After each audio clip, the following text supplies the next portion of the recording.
اللهم صل على سيدنا محمد يا رب صل وسلم دائما ابدا على حبيبي. اسلام میں احکام کا مدار زبان پر رکھا ہے, زبان پر. آج لوگ چھوٹی چھوٹی باتوں پہ زبان سے کلمہ کفر نکال دیتے ہیں اور وہ سمجھتے ہیں کہ اس سے ہوگا کیا. ہمارے ہاں جو لبرل گھرانے میں پیدا ہونے والے بچے ہیں نا, ان کو ذرا سی ٹینشن ہو تو فوراً اللہ کو برا بلا معاذ اللہ کہنا شروع کر دیتے. میں ایسے اللہ کو مانتا ہی نہیں ہوں. ایک خاتون کے میاں نے کہیں دوسری شادی کی بات کی, ان کی وہ کہتی ہیں, میں اس خاتون نے فوراً کہہ دیا کہ میں ایسے اسلام کو ہی نہیں مانتی جو مرد کو اجازت دیتا ہے دوسری شادی کی. تو بھائی آپ کسی اور طرح سے لڑ لو اس سے, آپ اس کو نہیں کرنے دو, اس سے تھوڑی کفر ہے. تو عورت کی فطرت ہے, نہ کرنے دو اس کو. بولے بھائی مجھے بہت تکلیف ہوتی ہے, میں نہیں برداشت کر سکتی. وہ فرض تھوڑی ہے کرنا, اجازت دی ہے نا اسلام نے. گن پوائنٹ پہ تھوڑی کہا کہ لازمی کرو. وہ تو میں گن پوائنٹ لے کے بیٹھا ہوں, بندوقیں یہاں پہ ٹھا ٹھا کرو, ٹھیک ہے نا, وہ تو میرا ہیڈ ایک ہے نا, وہ اسلام کا تھوڑی ہے. تو بھائی یہ کہہ لو کہ نہیں کرو, مجھے تکلیف ہوتی ہے, جھوٹی موٹی کی بے ہوش ہو جاؤ, جھوٹی موٹی کی خودکشی کی دھمکیاں دے دو, ہاتھ پاؤں یوں کر لو اپنے تھوڑے سے, یوں عجیب سے کر لو. یہ ہوتا ہے سارے, یہ سب چل رہا ہوتا ہے مارکیٹ میں.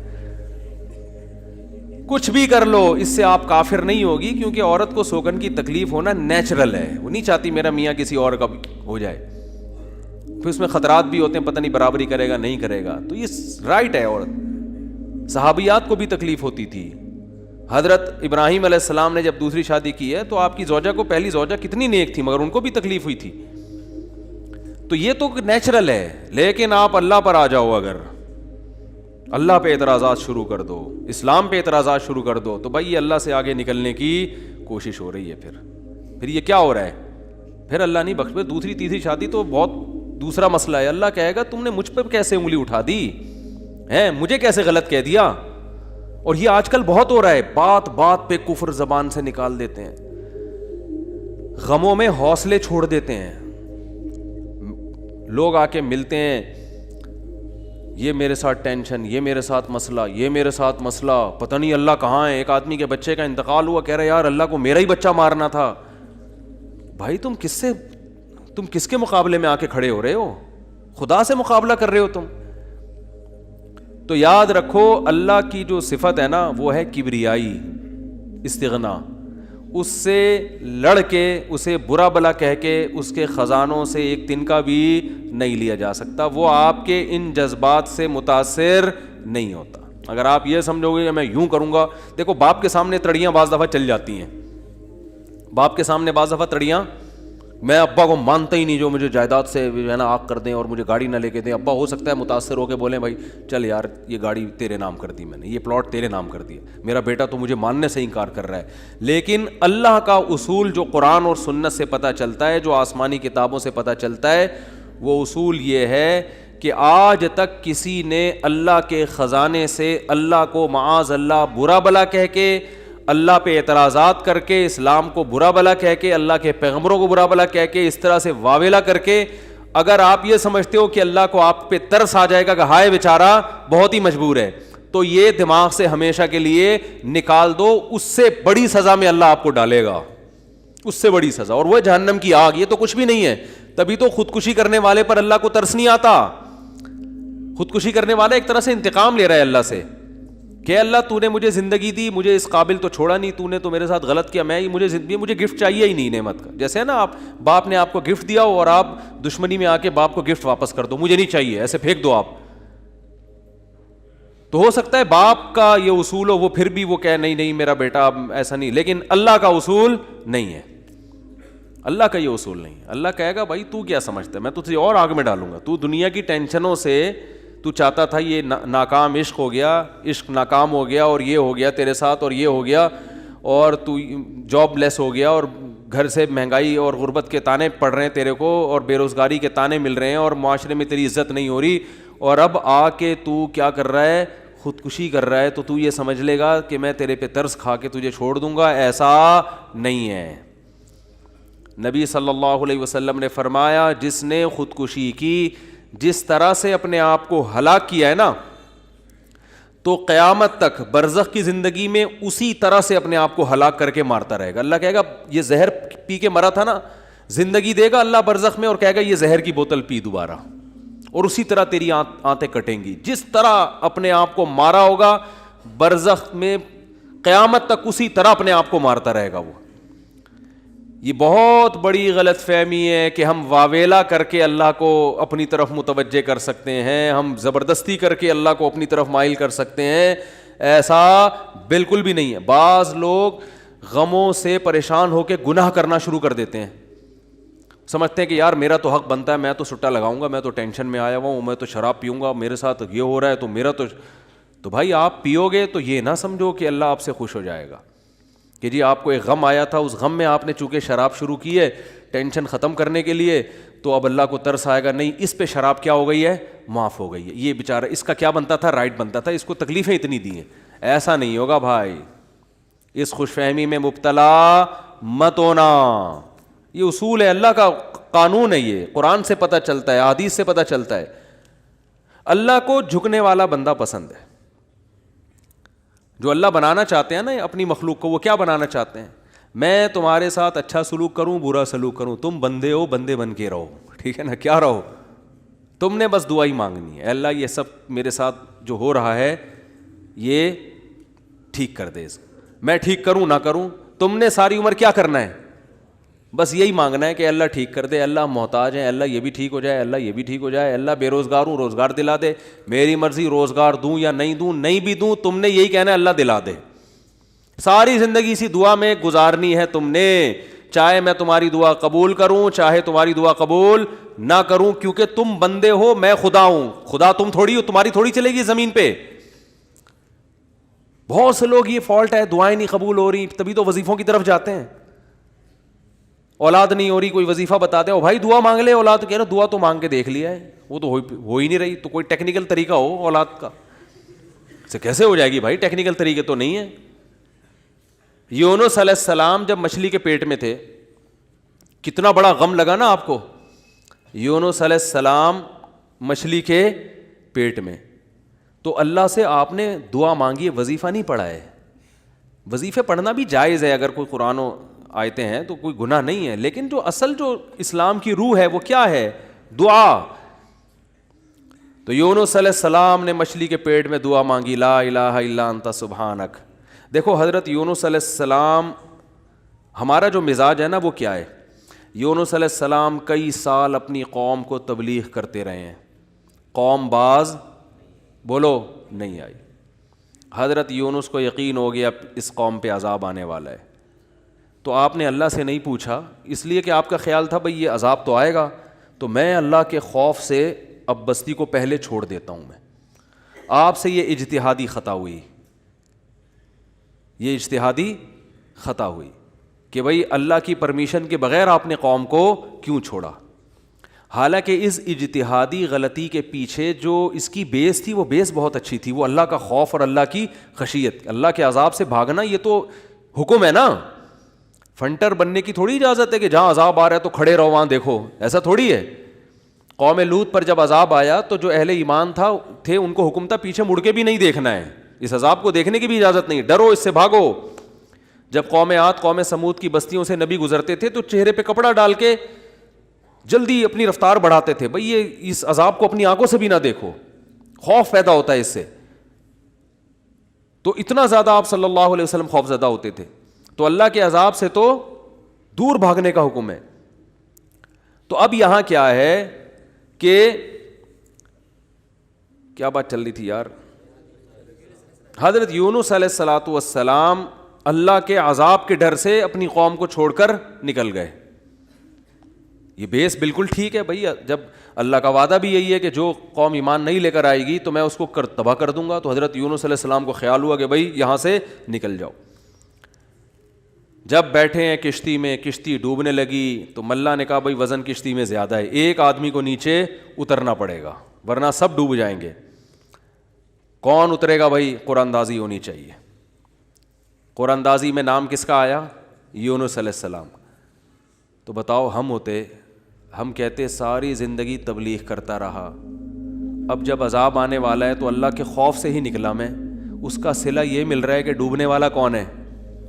بولو، میں ہی ہوں بھائی. مجھے تو زیادہ پروٹوکول، اللہ تعالیٰ کو 6 کشتیاں میرے لیے پہلے سے سمندر میں رکھنی چاہیے تھی نا. کیا ہو گیا؟ یہ ہماری سوچ تو یہی ہے کہ میں نے چونکہ فجر کی نماز پڑھی ہے تو میری دکان پہ کسٹمر 6 گنا زیادہ آنے چاہیے. پیسے سارے وہ کما رہے ہیں، نمازیں میں پڑھ رہا ہوں.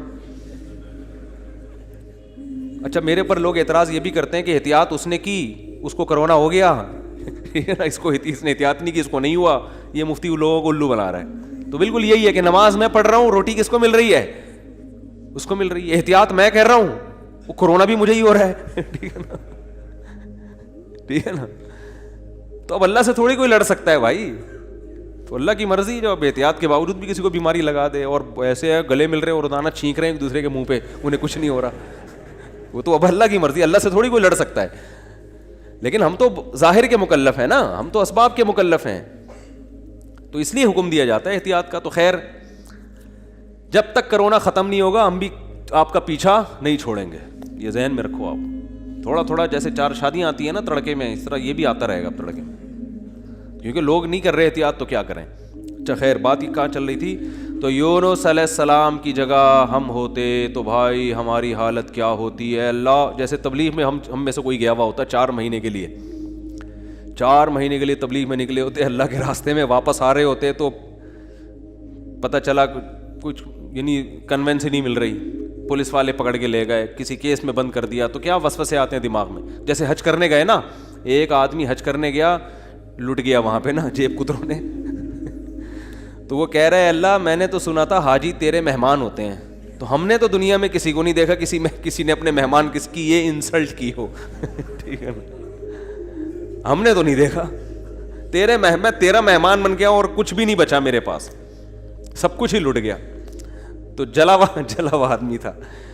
تو یونس علیہ السلام کی جگہ کوئی اور ہوتا، ہم جیسے نالائق ہوتے، تو ہم کہتے اللہ ساری زندگی قوم کی مخالفت لے کے تبلیغ کرتا رہا، اپنا تن من دھن لگا دیا، نہ کاروبار کی طرف توجہ، نہ کوئی پیسے کمانے، جو روکھی سوکھی ملی کھا لیا. پیغمبروں کا تو کوئی اجرت بھی نہیں ہوتی، وہ تو بالکل ہی اللہ توکل پہ چل رہے ہوتے ہیں. اے اللہ غربت میں وقت گزارا، کبھی کھانے کو ملا نہیں ملا، بس تیرے دین کو فوکس کیا. اب جب عذاب آنے والا ہے تیرا اس قوم پہ، تو تیرے خوف سے نکلا میں، جو تیرا ہی حکم ہے کہ مجھ سے ڈرو، میرے عذاب سے ڈرو. اب کم از کم کوئی 2-4 کشتیاں یا ہوائی بحری جہاز کوئی کھڑا ہوا ہوتا میرے استقبال میں، اور اگر نہیں تھا میں نے اپنے خرچے سے پہ کشتی لی ہے میں نے. ٹھیک ہے نا. ذمہ داری کس کی بنتی تھی اللہ؟ ذمہ داری تیری بنتی تھی کہ کشتی کا انتظام تیری طرف سے ہو.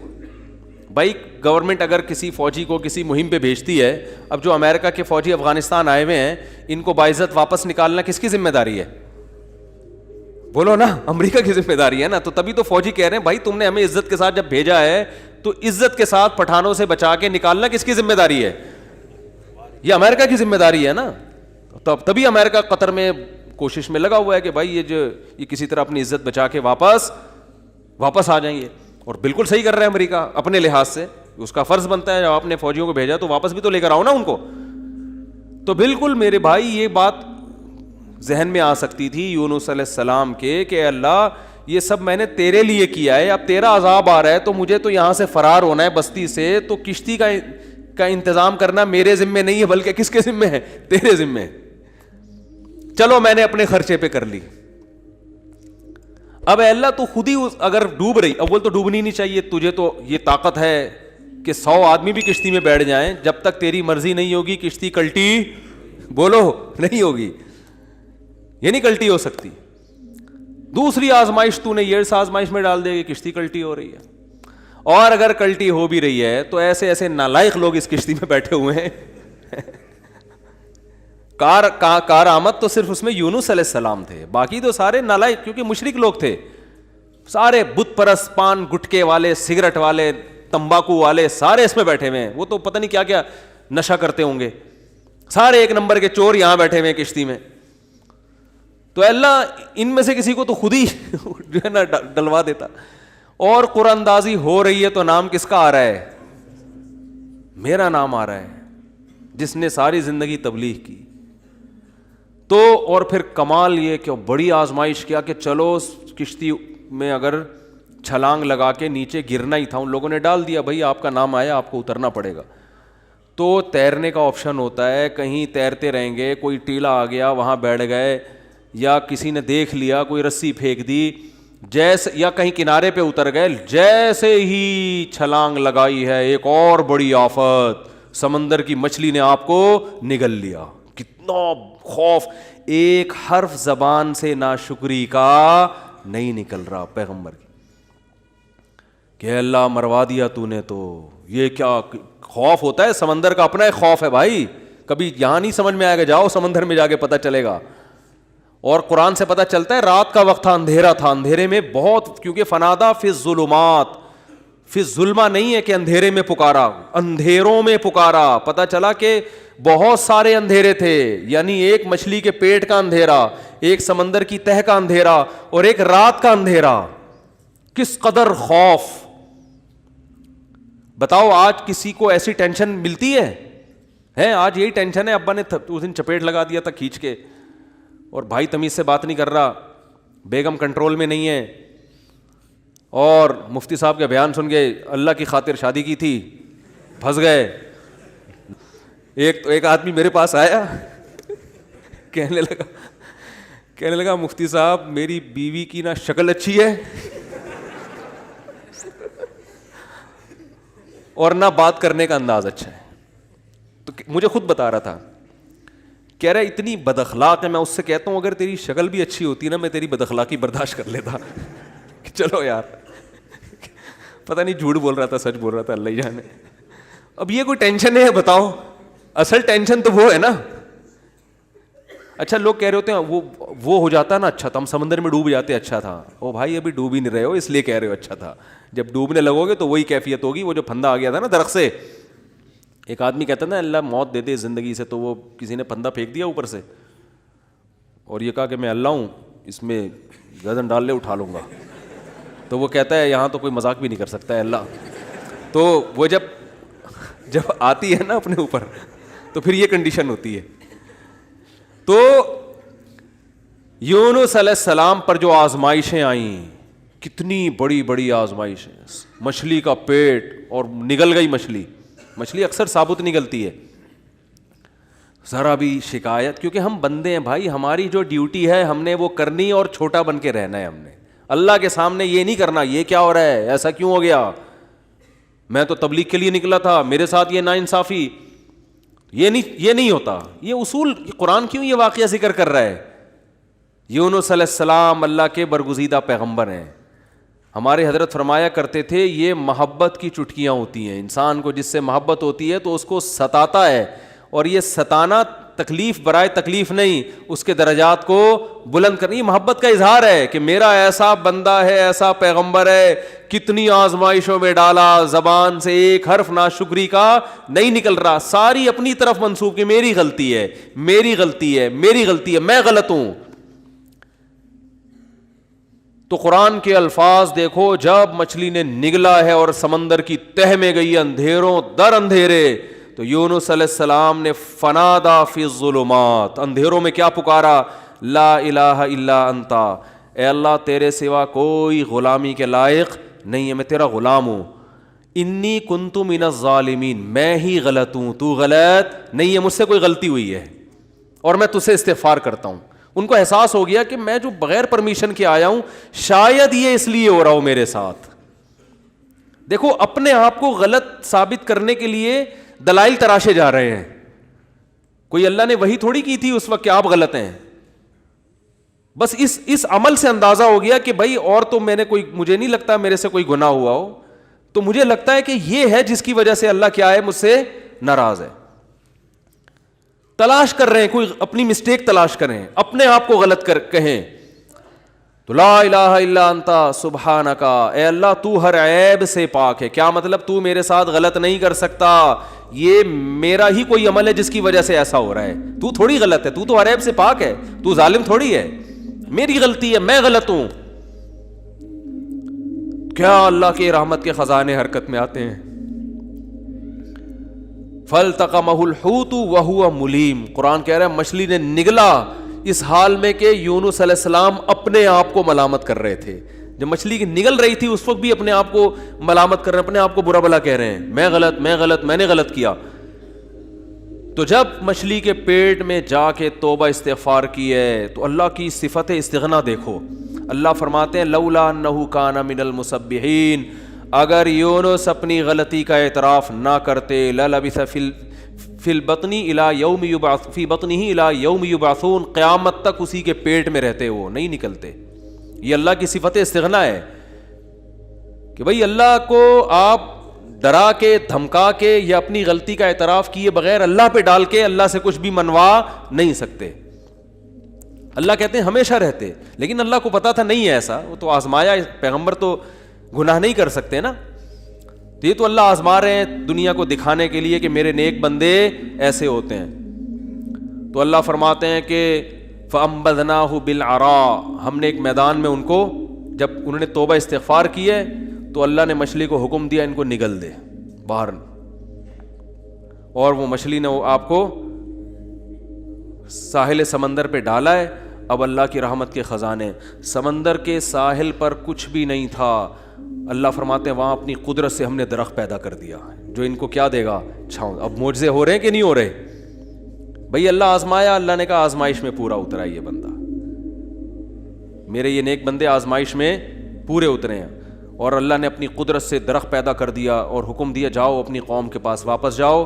قوم سے عذاب ٹل گیا. ہوا یہ تھا کہ جب یونس علیہ السلام کو یقین ہو گیا عذاب آ رہا ہے, تو یونس علیہ السلام جیسے ہی نکلے, وہ قوم تھی ہوشیار, اس کو اندازہ ہو گیا کہ بھائی یہ جب تک ہم میں تھے تو عذاب کا چانس نہیں تھا, یہ گئے ہیں تو اب واقعی آئے گا. تو عذاب دیکھے بغیر انہوں نے توبہ تائب شروع کر دی, تو اللہ نے وہ عذاب آنے والا ان سے کیا کر دیا, ٹال دیا. یہ ہے اللہ کی رحمت, اللہ کے غضب پہ کیا رہتی ہے, بولتے کیوں نہیں بھائی, غالب. تو یہ واقعہ بھی ثابت ہو گیا, رحمت ہمیشہ گراف اللہ کا اوپر رہتا. ہاں عذاب دیکھ لیتے اور مذاق اڑاتے, جیسے قوم عاد نے مذاق اڑایا. فلما رأوه عارضا مستقبل اودیتہم, جب انہوں نے بادلوں کو اپنی طرف آتے ہوئے دیکھا, پیغمبر بتا رہے ہیں کہ یہ عذاب ہے, تو کہہ رہے ہیں ھذا عارض ممطرنا, کوئی عذاب نہیں ہے بھائی, بادل تو آتے ہیں برستے بھی ہیں, کوئی نارمل. وہ تو آخری دم تک ڈٹے ہوئے تھے. اب کیونکہ اللہ کی صفت غضب بھی ہے, رحمت غالب تو رہتی ہے, لیکن ایسا نہیں ہے کہ غضب ختم ہی ہو گیا ہے. پھر اللہ نے عذاب بھیجا اس قوم پہ, 7 دن 8 راتیں تیز ہوائیں چلی ہیں, 8 دن 7 راتیں, اور ایسا اٹھا کے اس قوم کو پٹخائے کہ اللہ فرماتے ہیں کأنہم اعجاز نخل خاویہ. 1 ہفتے کے بعد ایسا لگ رہا تھا کھجور کے تنے ہیں جو اوندھے پڑے ہوئے ہیں, بڑے بڑے قداور لوگ تھے وہ. اللہ نے تو اس لیے میرے بھائی جب کوئی غم آئے, پریشانی آئے, تو واویلا نہ مچایا کرو, رونے دھونے کی اجازت ہے. یہ بے صبری نہیں ہے, جب انسان کو غم ہوتا ہے روتا بھی ہے, ہائے ہوئے بھی کرتا ہے, لیکن اللہ کو برا بلا کہنا شروع کر دینا, میرے ساتھ اللہ یہ کر رہا, میرے ساتھ اللہ میں ہی میرا ہوں اللہ کو. آپ کا کام ہے غلامی, مانگتے رہنا ہے, مانگتے رہنا ہے, مانگتے رہنا ہے. اکثر ایک واقعہ علماء بتاتے ہیں, کتابوں میں لکھا ہوا ہے کہ ایک بزرگ حج کرنے جاتے تھے, حج کرنے کے بعد ندا آتی تھی قبول نہیں ہوا. کیا ندا آتی تھی؟ قبول نہیں ہوا. تو وہ دوبارہ چلے جاتے اگلے سال, جب حج کرتے پھر ندا آتی قبول نہیں ہوا, وہ پھر چلے جاتے.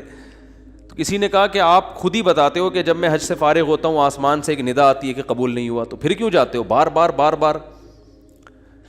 تو انہوں نے کہا بھائی میرا کام ہے حج کرنا, اپنی کوتاہیوں کی اصلاح کرنا, قبول کرنا کس کا کام ہے؟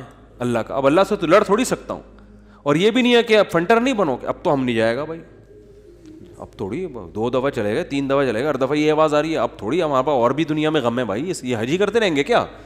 یہ ہوتا اصل میں لوگوں کا یہ رویہ ہو گیا ہے. دعا میں بہت ہو رہا ہے یہ, یار ہم نے دعا, مفتی صاحب 6 دفعہ دعا مانگ لی پھر بھی فائدہ نہیں ہو رہا. اب یہی تھوڑی کہ دعا مانگتے بول نہیں رہے ہوتے, مفتی صاحب سے ڈر رہے ہوتے ہیں. تو بھائی اتنا اللہ سے ڈر لو, وہ بعض تو بول بھی دیتے ہیں. تو بھائی 6 دفعہ 10 دفعہ 100 دفعہ دعا مانگنے میں کیا جا رہا ہے یار؟ اللہ کے سامنے ہاتھ اٹھا کے مانگنے سے زیادہ بھی کوئی مزیدار عمل ہو سکتا ہے؟ نہیں قبول ہو رہی, اہل اللہ کہتے ہیں نہیں قبول ہو رہی نا, اس میں مانگنے میں اور زیادہ مزہ ہے. ٹھیک ہے نا, اس میں مانگنے میں یہ اللہ ایمان کا امتحان لے رہا ہے, تو ہم غیب پر ایمان کے دعوے دار ہیں. اللہ تو نہ قبول کر, ہم تو مانگتے رہیں گے, ہمیں مزہ اسی میں آتا ہے. حضرت عمر رضی اللہ تعالی عنہ کا قول ہے کہ مجھے اس سے غرض نہیں ہے کہ میری دعا قبول ہو رہی ہے کہ نہیں ہو رہی, یہ تو میرا کام ہی نہیں ہے کہ یہ اللہ کی ذمہ داری ہے, یہ ہماری ٹینشن, یہ تو میں حضرت عمر کے الفاظ اپنی زبان میں بتا رہا ہوں, یہ ہماری ٹینشن ہے ہی نہیں, یہ تو اللہ کا کام ہے نا, قبول کرنا تو اس کا کام ہے. فرمایا مجھے اس کی فکر ہوتی ہے کہ دعا مانگنے کی توفیق مل رہی ہے کہ نہیں مل رہی. ایسا نہ ہو مایوسی اتنی پیدا ہو جائے کہ دعا مانگنے ہی کی توفیق چھن جائے, یہ ڈینجرس ہے, یہ خطرناک ہے کہ اللہ نے آپ کو اپنے در سے محروم کر دیا, ہاتھ اٹھانے کی توفیق سلب کر لی. اور آج لوگوں میں یہ نظر آتا ہے دعا مانگنے کی توفیق نہیں مل رہی کیونکہ ان کی پوری نظر اسباب پہ ہوتی ہے, اللہ پہ نظر ختم. یہ بہت خطرناک ہے.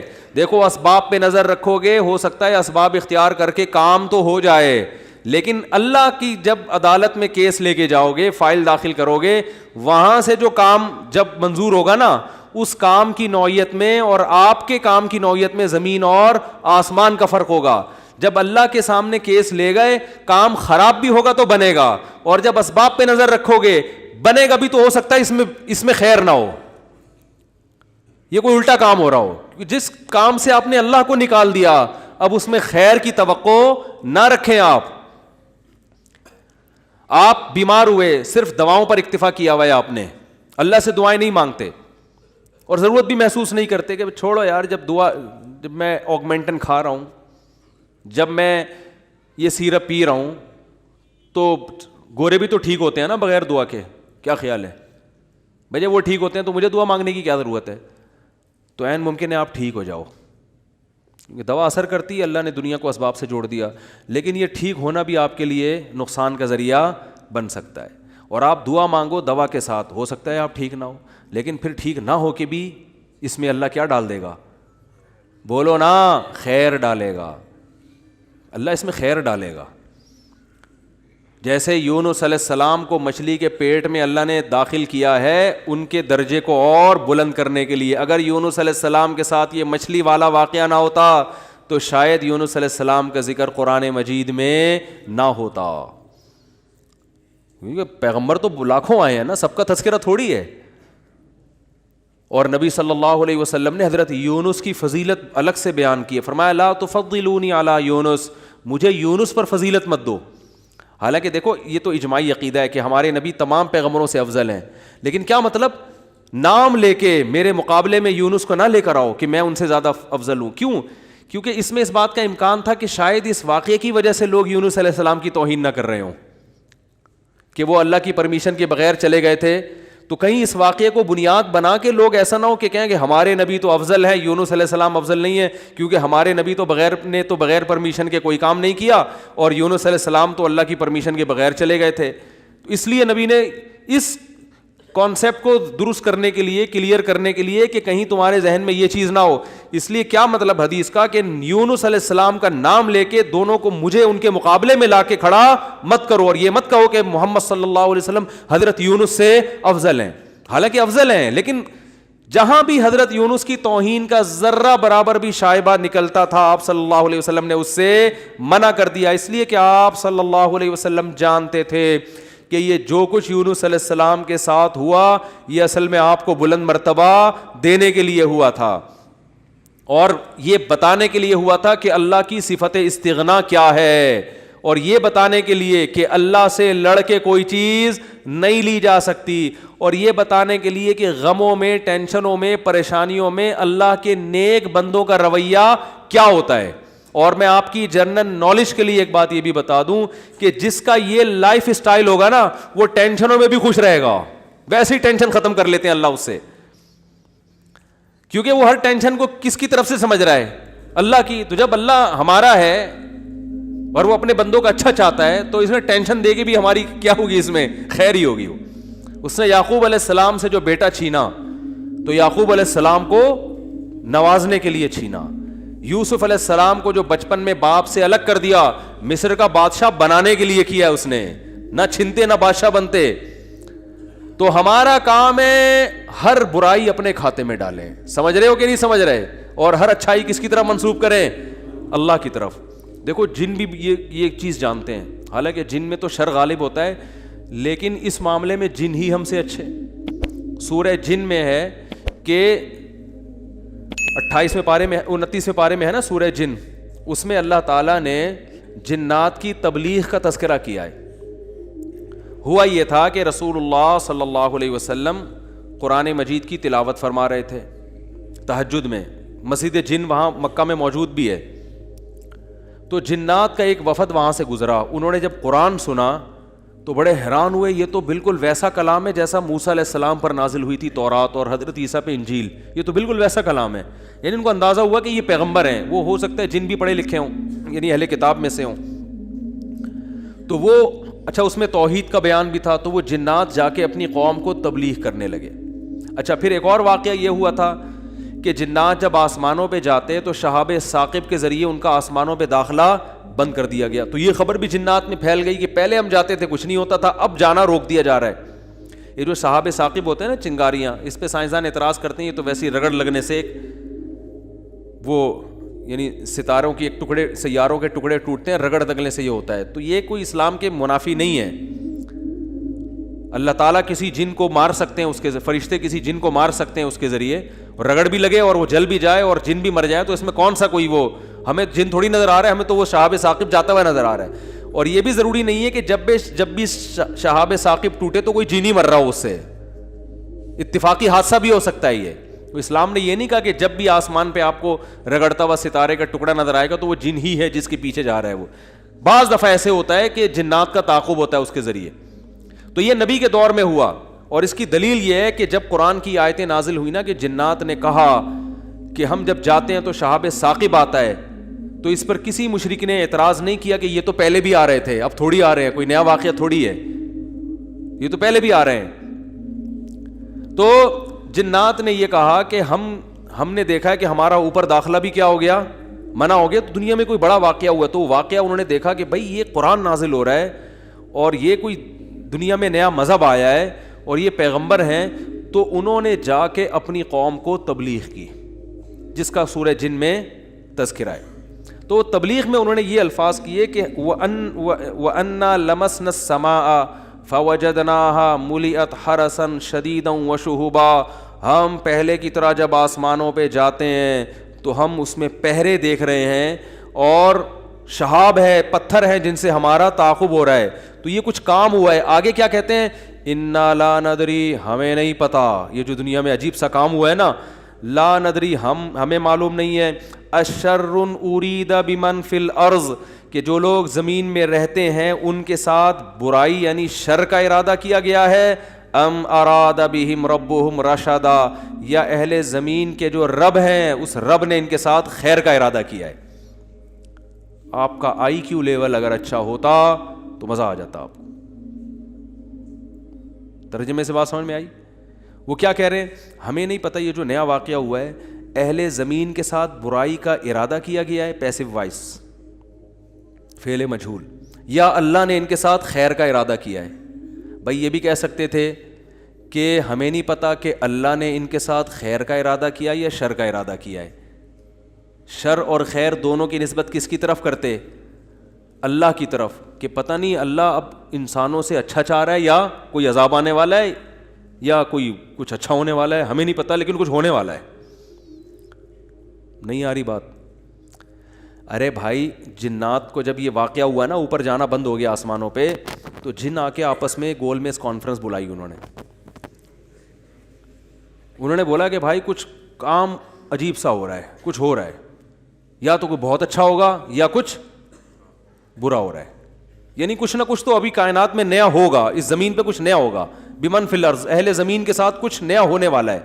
اب یہ نہیں پتا کہ اچھا ہونے والا ہے یا برا, تو یا تو دونوں میں اللہ کا نام نہ لیتے, یہ کہتے ہمیں نہیں پتا اچھا ہونے والا ہے یا برا ہونے والا, یا اگر اللہ کی طرف نسبت کرنی تھی تو یہ کہتے ہمیں نہیں پتا کہ اللہ اچھا کرے گا یا اللہ ان کے ساتھ کیا کرے گا, برا کرے گا. بھائی جو بھی کرے گا اللہ ہی کرے گا نا. یا تو اللہ کی طرف منسوب کرو اچھائی کو بھی اور برائی کو بھی, کہ ہمیں نہیں پتا کہ اللہ نے جو آسمان میں پہرے لگا دیے ہیں تو اب اللہ کا ارادہ ہے کہ اہل زمین کے ساتھ کچھ بہت اچھا کرے گا یا اللہ ان کو سزا دے گا, کوئی برا ہوگا ان کے ساتھ. لیکن جنات کا انداز دیکھو, وہ کہہ رہے ہیں جب برائی کی بات آئی تو اللہ کا نام درمیان سے غائب کر دیا. اشر اریدا، اریدا جو میرے تفسیر کے لیکچر سن رہے ہیں نا اسپیچز چینل پہ، ان کو پتہ ہے اریدا اکریما کی طرح ہے، پیسو وائس، ارادہ کیا گیا ہے. کس نے کیا یہ نہیں بتا رہے، کیا تو اللہ نہیں ہے. برائی کا ارادہ کیا گیا ہے زمین والوں کے ساتھ یا اللہ نے اچھائی کا ارادہ کیا ہے؟ اب آئی سمجھ میں؟ اب بھی اگر نہیں سمجھ میں آیا تو آئی کیو لیس لوگ ہیں آپ لوگ. پھر وہی پہلی ہے کہ وہ جو سیٹھ صاحب تھے نا، بے وقوف تھے، اپنے شاگرد سے کہہ رہے ہیں، اپنے ملازم سے، کہ ایسی پہیلی پوچھ کہ اس کا جواب میں بتا سکوں، ورنہ بے عزتی ہو جائے گی نا. اور اگر نہیں بتایا نا میں نے اس پہیلی کا جواب تو میں تجھے چھوڑوں گا نہیں، تیری گردن اڑا دوں گا میں. اب پہلی پوچھ لیکن آسان، تاکہ میری عزت بھی ہو جائے کہ بھائی سیٹھ نے پہلی کا جواب دیا ہے. جب جواب دوں گا عزت ہوگی، بھائی بڑے ذہین ہیں آپ. تو آہستہ سے اس کو کان میں کہہ دیا کہ ایسی پوچھنا کہ مجھے جواب اس کا آ بھی جائے، اتنی مشکل نہ ہو.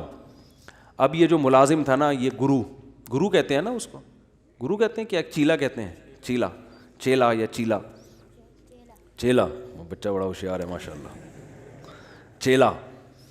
تو وہ چیلا کے اب سوچنے لگا کہ یار ایسی پہلی پوچھو کہ بہت آسان ہو.